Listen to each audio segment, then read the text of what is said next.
another episode of Navigating Wellness. Now, you may have come across a number of YouTube videos, a number of blog posts or books that talk about the benefits of fasting.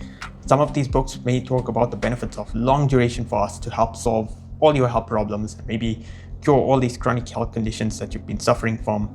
And oftentimes we can get caught up in this trap thinking, I've done this fast, I didn't achieve the benefits that I intended to achieve, and maybe it's because I didn't go long enough. And I know this was the trap that I've fallen into, because you'll hear some quite crazy stories of people who are going up to 365 days or longer on just surviving on juice, or just going on 180 days of just water fasting. Now, when it comes to these long duration fasts, we often get caught up in this trap thinking, maybe I should have just pushed a little longer and I would have reaped the rewards from having gone on these long duration fasts. I want to share with you my experience, my perspectives on it, something that I think is not really coming out in a number of these videos, to make people aware of some of the pitfalls when it comes to fasting. Now, I'm not going to bash fasting overall. It's a really great practice to help detox. A good analogy is thinking about it like a blocked kitchen pipe. If you're constantly keeping your taps open and using the kitchen sink, you're never going to allow for that blockage to get unblocked. You have to stop the source and then clean out the pipes. It's easier to do it that way. If you're going to do it while constantly using the pipes, you're never going to get the job done. So the same thing applies with fasting.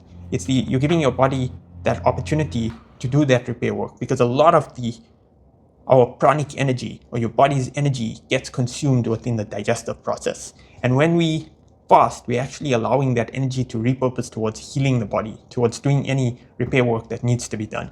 And it's a really good practice to do to allow for that healing to take place. And that's why you'll notice in a lot of cultures, they have a certain fasting protocol that is built into their religious practice or their cultural practices. However, none of them really do these extended crazy duration fasts, but they will consume, like say, certain types of foods. However, they're limited within a certain period of time. And often some of them mimic an intermittent fasting protocol. And that is why I think one should be really mindful of all these factors and how people in the ancient times were using fasting as a means of getting better health.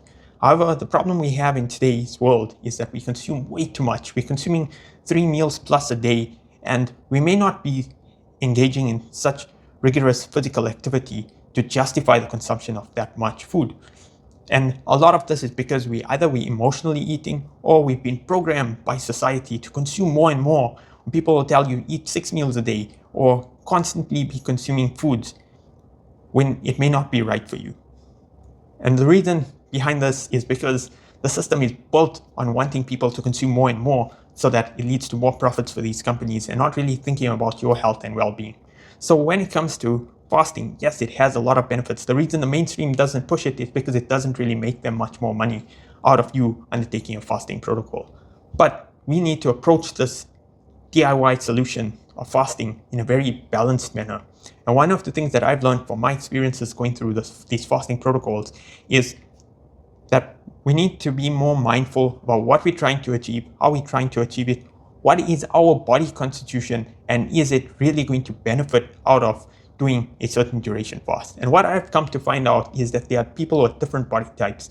There are certain people whom fasting allows for a lot of the benefits from balancing their 3 Ayurvedic doshas by bringing everything back in balance. And you may notice that certain people who are low on the Vata element will benefit a lot from going on a fasting protocol, because it's introducing more of that air element lightness into your body. And so when those types of people generally go on these long duration fasts, they tend to do much more well. However, people who are of lighter weight nature, are of that Vata constitution, we tend to do much more harm when we go on these long fasting protocols. And we don't end up reaping the result, because we're creating a much more greater imbalance within our body from the dosha perspective.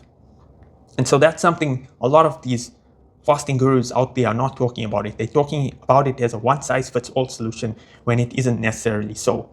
So what I've come to find out is, from my experience, is that going on these shorter duration, more regular type of fast can have a much more beneficial effect. That's if you're someone who is routinely tends to fall victim to over-consuming or you're doing some emotional eating where you're consuming more than you need to.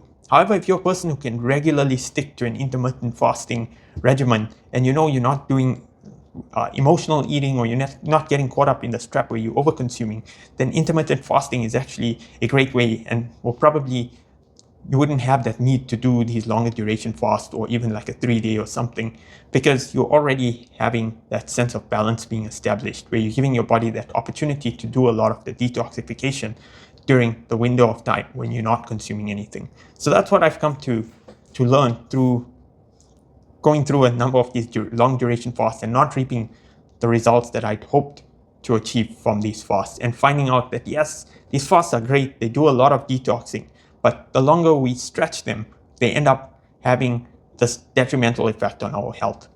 So the main thing I want to share in this video is to say, be mindful of not getting caught up in that trap of pushing your fast too long, or thinking that it didn't work out because I didn't go long enough. And that's when we often end up doing way more harm to our body. It's about treating your body with respect and recognizing that I don't need to go through the severe penance and torture of my body in order to reap this miraculous health results. It's about bringing that sense of balance into my life. So if I do end up consuming a lot, maybe I'm just doing a 1-day fast where I'm having only juices, or I'm doing a water fast and allowing the body to do whatever repair work it needs to do. And I don't need to go on for a week or 2 weeks or those long duration fasts in order to reestablish that sense of balance.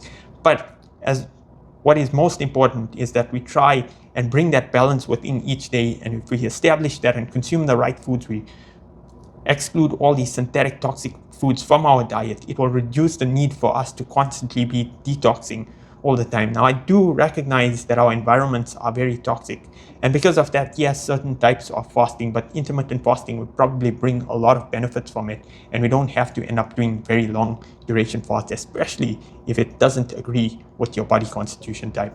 So that's just the perspective that I'd like to share in this video, and I hope it helped, and I hope it shed some light, especially for those people who are sitting on the fence thinking maybe I need to push this fast a little longer in order to reap my health benefits, and not realizing that it's one big trap that many of these health gurus or YouTubers who are advocates for these very, very long duration fasts don't really shed a lot of light on.